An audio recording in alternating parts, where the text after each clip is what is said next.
Bonjour Maude Berthomier. Bonjour. 10 années de passion pour en arriver à ce livre.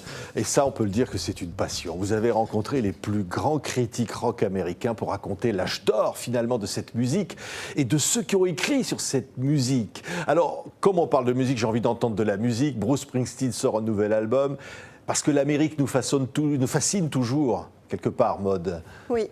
Oui, je crois que c'est surtout un livre sur l'Amérique des années 60 et 70. Comment aussi redécouvrir la musique à travers ces années-là. Et surtout à travers sa musique, la musique rock du milieu des années 60 au milieu des années 70, à travers une écriture, en quoi la musique a été un moteur d'écriture pour une douzaine, 11 auteurs, ouais. Qui à l'époque avaient juste une vingtaine d'années. Je pense que pour beaucoup de lecteurs, ils se retrouveront sur en quoi la musique peut avoir un impact sur notre vie de façon aussi forte. Tenez, ça s'appelle Tucson Train. Écoutez Springsteen, The Boss. I picked up headed for the sunshine. I left a good thing behind. Seemed all of our love was in vain. Now my baby's coming in on the Tucson Train. Voilà, Springsteen, immense et finalement un symbole de cette musique américaine, oui, qui fascine aussi des auteurs qui auraient pu être des écrivains et que vous avez rencontrés. Oui, alors en fait, autour de Bruce Springsteen, il y a deux figures dans le livre. Il y a Jon Landau qui est devenu son producteur-manager et qui au départ était critique de rock. Voilà, dans la première presse rock américaine, donc on parle de Crawdaddy, le premier fanzine rock américain, mais aussi Rolling Stone évidemment. Et puis aussi Dave Marsh, en fait, qui a fait partie aussi de cette histoire autour de Bruce Springsteen. Ouais. Et ce qui est intéressant avec Jon Landau, par exemple, c'est que c'était un musicien au départ, donc il a cette oreille musicale. Et donc il est un peu le seul de la bande à décortiquer la musique dans la presse, parce que pour le reste, c'était vraiment une écriture plutôt adolescente. C'était, une écriture en herbe qui naissait. C'était des aspirants. Alors, ça se passait dans Crawdaddy, ça se passait dans Rolling Stone, dans Cream, c'est le nom des revues américaines mythiques, que la jeunesse, finalement, s'arrachait pour lire cette musique, finalement, pour raconter la musique. Oui, c'était en temps réel. Enfin, il faut s'en rendre compte. En plus, les chansons passaient sur les ondes, mais ça durait très peu de temps. Donc, à moins de lire cette presse, on n'était pas forcément au courant de tout ce qui se passait. On n'a pas forcément accès à la musique. Donc, la presse avait une importance très, très forte. Et je crois que ça définissait aussi cette génération, celle des 60s. Et il y avait vraiment cette concordance d'âge entre ceux qui lisaient la presse, ceux qui écrivaient, ceux qui la faisaient. Oui. Et donc ça avait, la presse a une importance très forte. Vous pouvez comparer ça au cahier du cinéma, en Exactement, fait. Parce qu'au fond, ce sont comme on a eu Truffaut en France, Chabrol, et finalement, il y a des auteurs comme ça qui ont écrit, comme on pourrait écrire sur le cinéma, mais qui ont écrit sur la musique, sur cette révolution qui était en cours. Oui, puis c'est un peu ce que disait Serge Lannay, c'est-à-dire que tous ces auteurs de la presse rock se sont fait des ennemis, parce que c'était tout à fait scandaleux de défendre la musique rock à cette époque-là. Et après, il y avait une espèce de mission, c'est-à-dire que on va rendre justice à cette musique, personne d'autre le fait, nous on va le faire. Parce qu'il y a un sous-titre dans le livre, dit waouh, on peut écrire sur ce truc comme si c'était quelque chose d'important. Voilà. Vous ne trouvez pas ça scandaleux? Et qui vous a dit ça, Maude Berthomier? Alors, qui m'a dit ça? Je crois que c'est Grel Marcus qui l'a souvent entendu, il ne l'a jamais dit lui-même, mais il y a toujours eu, il fallait défendre cette musique. Donc il y a vraiment quelque chose de presque messianique. Oui, parce qu'au fond, on leur disait, mais c'est pas sérieux, c'est pas un sujet de littérature. Voilà, c'est ça. Alors on dit souvent que le milieu musical n'est ni lettré, ni, ou en tous les cas illettré et machiste, et là ça prouve que c'est tout l'inverse, ce sont des grands littéraires. Alors il y en a une, c'est une femme, c'est la seule que vous avez rencontrée dans l'eau, il y a beaucoup de mecs. Alors c'est Jan Uleski, je ne sais pas si je le prononce bien, on la voit, elle est sublime. Et alors, j'adore cette interview parce qu'elle est de celles qui aiment le plus le hard rock, plus que les mecs. Elle aime Ted Nugent, elle aime tout ça, elle.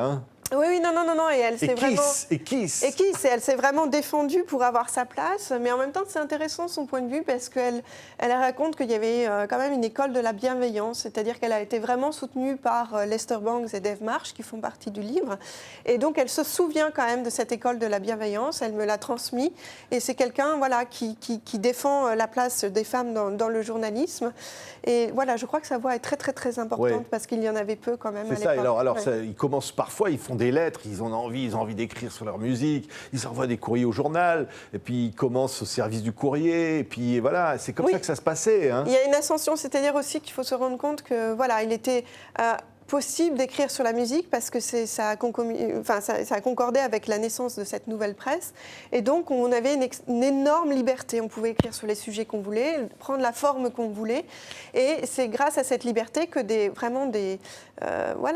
vocations poétiques et littéraires et musicales sont nées. Alors, c'est Greg Marcus qui dit qu'il fallait faire de quelque chose de petit, quelque chose d'important. Parce qu'en fait, il fallait donner à la musique rock ses lettres de noblesse. C'est la presse qui lui a donné ses mythes, ses valeurs, sa signification. Elle a eu un rôle rétrospectivement extrêmement important. Je veux dire, c'est pour ça que la musique rock peut être parfois muséifiée pour le bien et pour le pire, aujourd'hui. Mais voilà, c'est elle qui l'a défendue. Et on peut vraiment se demander si la musique rock aurait été aussi importante sans cette presse-là, comme les cahiers du cinéma pour Hitchcock. Bien sûr, alors on va réentendre, si on le peut, encore du Springsteen, parce que cette voix est tellement immense. John Landau avait écrit au tout début de Springsteen, l'avenir du rock existe, je l'ai entendu, c'est Bruce Springsteen. C'est-à-dire que ce sont des précurseurs. Hein. Ce sont des précurseurs. Ce sont des précurseurs. Mais à côté de ça, c'est assez étonnant parce qu'on peut aussi lire les textes pour eux-mêmes. C'est-à-dire que les textes se tiennent encore aujourd'hui.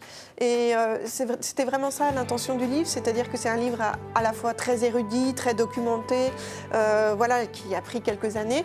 Et en même temps, je crois que c'est un livre extrêmement vivant qui rend compte de cette époque avec cette forme qui est le dialogue, vu que c'est un dialogue de moi-même avec les auteurs.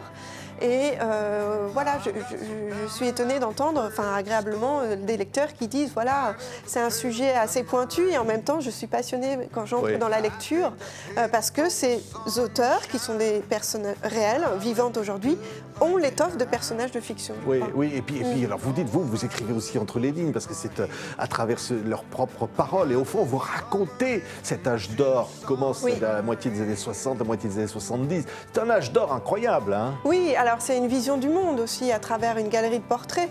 Mais ce qui est intéressant, c'est que quand j'ai eu ce matériau d'interview, je me suis dit, qu'est-ce que j'en fais ? Est-ce que j'en fais une histoire collective, un grand récit ?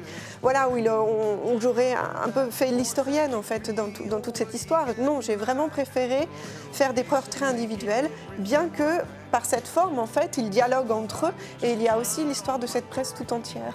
Donc on a plusieurs niveaux. Et enfin, peut-être mon histoire d'investigatrice, puisqu'en fait, il a fallu aller rencontrer ces auteurs. C'est très long parfois, c'est très dur. Il y en a pas de rencontrer, c'est des mythes. Hein, oui, ce sont clairement des mythes. Mais ça, j'ai voulu le mettre à la fermeture de chaque interview, par pudeur, pour respecter leurs paroles et parce que je crois qu'il est important de rentrer tout de suite dans ce dialogue avec les auteurs, parce que chacun a des facettes différentes. Nick Toshis est plus un poète, Lenike est un musicien, Guralnik d'abord, il est travaille plus avec Patti Smith, entre autres. Hein, ça. Après, nous avons la seule femme, Januelski. Nous avons l'étranger aussi un peu dans la bande, Nick Cohn, qui est vénéré par tous ces Américains qui maintenant a la nationalité américaine, mais qui écrivait au Royaume-Uni avant d'arriver à New York. Et nous avons aussi le philosophe Richard Meltzer. Nous avons plus un peintre parce que Peter Guralnik faisait des portraits. Des gens absolument incroyables. Alors, vous mettez même évidemment Lester Bangs qui est mort en 1982, mais dont on parle à travers les témoignages. Dont tout le monde parle in absentia, mais qui est absolument présent et qui pour moi est extrêmement important parce que j'en suis arrivée là grâce aux traductions de Bangs en France, aux éditions Tristram. Pour moi, ça a été un choc esthétique très très fort, c'est-à-dire que j'étais déjà attirée par la comparaison entre les arts, littérature et cinéma, et je me suis dit, tiens, la musique, ça a une importance énorme dans ma vie. Je pense que, pour moi, c'est un moteur d'écriture et j'aimerais en trouver les preuves tangibles. Et je suis tombée sur Bangs et je me suis dit, mais c'est merveilleux, cette langue baroque, lyrique, extrêmement à la hauteur de cette musique, quoi. C'est-à-dire qu'elle Bangs, elle fait entendre la musique. Il faut comment dire, mettre des mots sur des Il faut y arriver. C'est très difficile. C'est très difficile. Il faut, et donc je me suis dit, Bangs le fait très bien. Est-ce que d'autres le font ? Est-ce que d'autres l'ont fait à cette même époque ? Et est-ce qu'ils l'ont fait aussi bien ? Eh bien, il se trouve, oui, qu'il y a cette bande informelle d'écrivains qui le font à chaque fois de façon différente. Si on prend Dave Marsh, par exemple, il y a une approche beaucoup plus engagée, politique de la chose. Il vient de Détroit. Pour lui, voilà, c'est Bruce Springsteen, Oui. quoi. C'est-à-dire que pour lui, ça engage même de sa personne, quoi. C'est ça, La défense de Si son je parle de principe. Mike Daly, à un moment, il y en a un qui le cite d'ailleurs, qui écrit un article sur un Oui. concert de Chuck Berry au Fillmoreist, et c'est pratiquement une page entière et une seule phrase écrite en lettres majuscules, Oui. comme un cri. C'est-à-dire Voilà, qu'au fond, comme un pour cri. dire que c'est un cri, il écrit en lettres majuscules. Hein. Exactement. Donc il y a aussi des prouesses un peu stylistiques, ou Richard Melzer qui écrit un ouvrage qui est quasi illisible, mais lui parce qu'il avait une approche plus philosophique, il rapprochait la musique rock de Aristote. Enfin, voilà, c'est vraiment. Mais tout ça fait un peu partie aussi de leur parcours universitaire, parce que ils ont tous abandonné l'université rapidement, mais ils sont quand même imprégnés de leur discipline par où ils sont passés, quoi. C'est-à-dire que Grell Marcus, lui, a fait des études d'American Studies, donc c'est les mythes américains qui l'intéressent. Bangs a fait très peu de temps à l'université, Ouais. mais il a beaucoup lu, toute la grande presse américaine, et tout ça s'inscrit aussi dans la grande tradition américaine du journalisme littéraire, du nouveau journalisme, d'un journalisme qui se lit comme du roman, où il y a une immersion totale dans le sujet et en même temps il y a une distance, stylistique, c'est-à-dire qu'on fait plus que du journalisme. Merci beaucoup, Maude Berthomier. Allez, faisons encore plus de bruit. C'est le titre de votre livre Exactement. publié chez Tristan, L'âge d'or du journalisme rock en Amérique par ceux qui l'ont inventé. C'est aussi une grande et magnifique histoire de l'Amérique et de cette musique qu'on aime. Merci, Maude Merci Berthomier. à vous. Merci.